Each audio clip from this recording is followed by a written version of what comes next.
These Syrian refugees in the Bekaa Valley aren't here just because of the violence that has enveloped their country. They are here looking for food.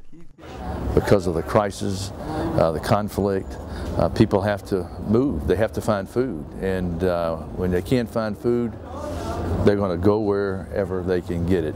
And that's why you have migration. That's why you have people moving in the millions. And from Syria alone, you've got over 5 million that are refugees that have left the country.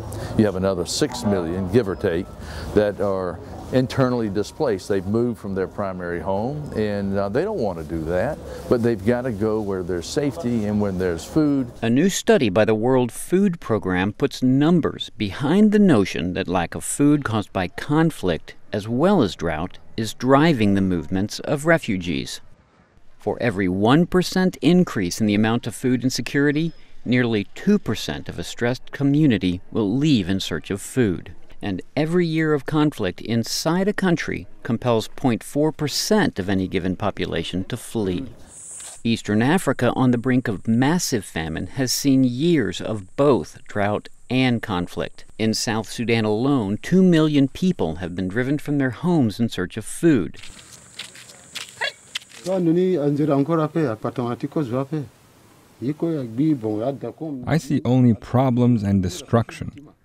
What is left is crumbling with the rains. And in neighboring Central African Republic, the WFP estimates half of the population needs food assistance. But the money's just not there.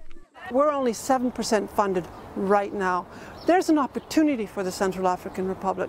Some of the most vulnerable people in the world live in that country. 40% of the children there suffer from chronic malnutrition, which means they don't have regular access to food. We need to invest in the Central African Republic. We need to do it for tomorrow and for the longer term so that in the future, our job will be done. The WFP says that more than 200 million people across Africa don't have enough food. Add in the Syrian refugee camps and the rest of the planet, and the World Food Program says that number jumps to nearly 800 million. Kevin Enochs, VOA News, Washington.